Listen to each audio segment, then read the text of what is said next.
ప్రెగ్నెన్సీలో కాళ్ళ వాపులు అవ్వడము అనేది నార్మలేనా? లేకపోతే ఈ కాళ్ళ వాపులు వచ్చినాయంటే ఏదైనా మనకి ఇండికేషన్ అనేది ఇస్తుందా? ఈ విషయం గురించి మనం ఈరోజు మాట్లాడుకుందాము. ఇలాంటి ఇన్ఫర్మేషన్ అనేది మీకు ఇంకా కావాలంటే లైక్ చేసి సబ్స్క్రైబ్ చేయండి. హలో అండి. నేను doctor Maitreyi, gynaecologist and fertility expert, Maitrishri fertility centre, Hyderabad. నార్మల్‌గా మాక్సిమం మోస్ట్ ఆఫ్ ద ఫీమేల్స్‌కి ప్రెగ్నెన్సీ అనేది నిలిచినప్పుడు కాళ్ళ వాపులు అనేది రావడము అనేది నార్మల్‌గానే ఉంటుంది.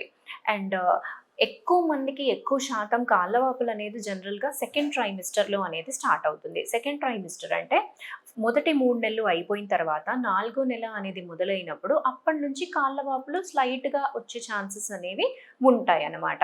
ఇంకొంతమందికి ఈవెన్ ఫస్ట్ 3 మంత్స్‌లోనే కాళ్ళ వాపులు డెవలప్ అయ్యే ఛాన్స్ అనేది ఉంటుంది.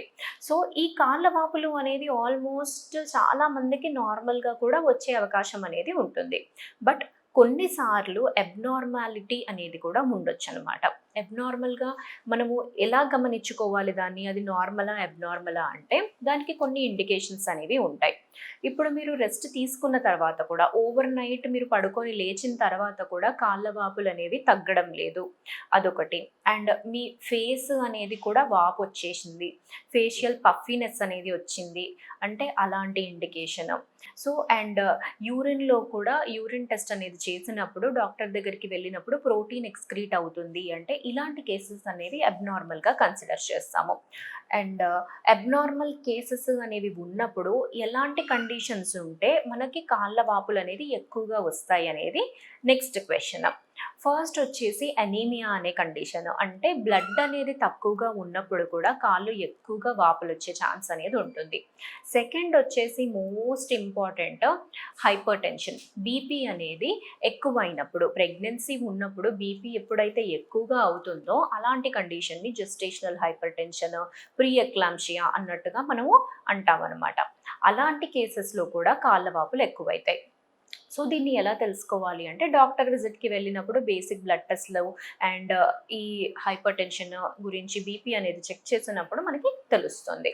తర్వాత బీపీ అనేది 140/90 కన్నా ఎక్కువగా ఉంది అంటే ఆన్ 2 డిఫరెంట్ సెట్టింగ్స్ ఒక 20 మినిట్స్ తర్వాత మళ్ళీ చూసినప్పుడు కూడా అదే విధంగా ఉంటుంది అంటే అప్పుడు బీపీ ఎక్కువైంది అన్నట్టుగా కన్సిడర్ చేస్తాము. సో, ఫస్ట్ బీపీ అనేది ఎక్కువైనప్పుడు నెక్స్ట్ దీన్ని మళ్ళీ కేటగరైజ్ చేయడానికి యూరిన్ టెస్ట్ అనేది చేస్తాము. యూరిన్ టెస్ట్ చేసినప్పుడు ప్రోటీన్ ఏమన్నా యూరిన్‌లో పోతుంది అన్నట్టుగా చూస్తే అప్పుడు డెఫినిట్‌గా హైపర్ టెన్షన్ వచ్చింది అన్నట్టుగా అర్థం అనమాట. సో, ఈ డేంజర్ సైన్స్ అనేవి కొన్నుంటాయి.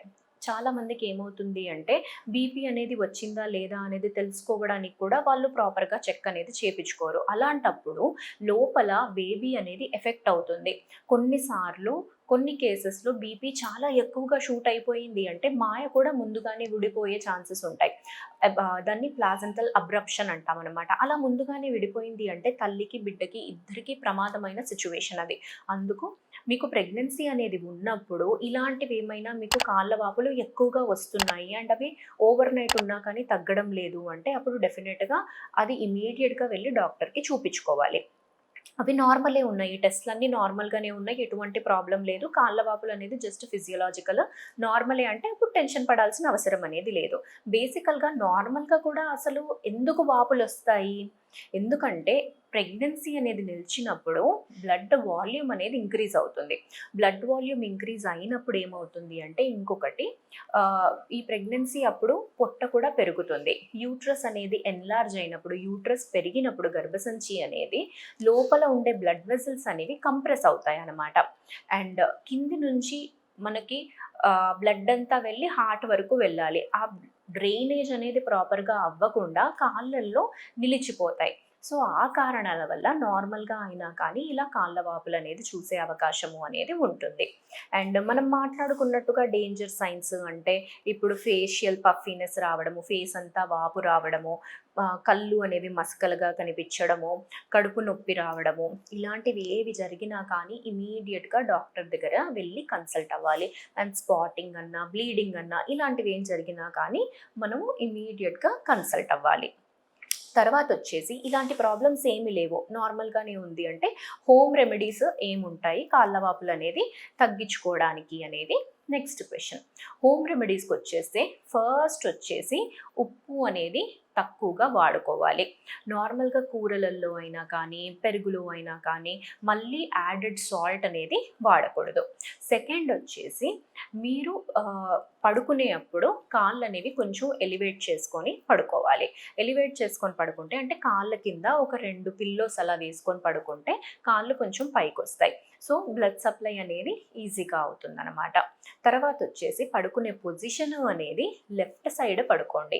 లెఫ్ట్ సైడ్ పడుకుంటే కూడా లెఫ్ట్ సైడ్ తిరిగి ఆ పొట్ట బరువు అనేది బ్లడ్ వెజల్స్ పైన అంతగా పడదు.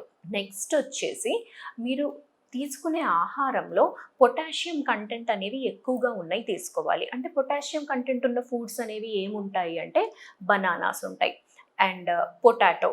ఏదైతే పొటాటో ఉంటుందో అది పీల్ చేయకుండా ఆ స్కిన్తోనే తింటే దాంట్లో ఇంకా ఎక్కువ రిచ్ కంటెంట్ ఆఫ్ పొటాషియం అనేది ఉంటుంది. తర్వాత వచ్చేసి స్వీట్ పొటాటోస్లో కూడా ఉంటుంది. ఇంకా బీన్స్, స్పినాచ్, ఆకుకూరలు ఇలాంటివన్నీ తీసుకున్నప్పుడు దాంట్లో మీరు తీసుకునే ఆహారంలో పొటాషియం ఎక్కువగా ఉన్నప్పుడు కూడా ఈ కాళ్ళ వాపులు తగ్గే అవకాశము అనేది ఉంటుంది. నెక్స్ట్ వచ్చేసి మీరు పడుకునే పొజిషన్స్ అనేవి కూడా ఇంపార్టెంట్. తర్వాత వచ్చేసి మీరు వేసుకునే క్లోత్స్ ఏవైతే బట్టలు అనేవి వేసుకుంటారో అవి లూజ్గా ఉండేలాగా చూసుకోండి. అబ్డామెన్ కన్స్ట్రిక్ట్ అనేది అవ్వకుండా, అంటే పొట్ట పైన గట్టిగా కట్టేసుకోకుండా ఎలాస్టిక్స్ అనేవి లేకుండా ఉంటే బెటర్.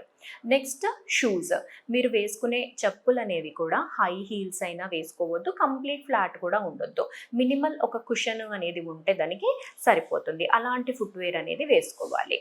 అండ్ ఒకవేళ మీరు ఎక్కువగా నిలబడి చేసే ఉద్యోగం ఏమైనా చేస్తున్నారు అంటే స్టాకింగ్స్ అనేవి కూడా వాడుకోవచ్చు. స్టాకింగ్స్ అనేవి జస్ట్ మీరు కాలు కింద వైపే కాకుండా పొట్ట పై వరకు ఉన్న స్టాకింగ్స్ అనేవి వేసుకుంటే మీకు ఆ సప్లై అనేది బెటర్గా అయ్యి డ్రైనేజ్ అనేది ప్రాపర్గా అవుతుంది. సో ఇలాంటివన్నీ మీరు పాటించుకున్నప్పుడు మీకు ఆ కాళ్ళ వాపులు అనేవి తగ్గుతాయండి.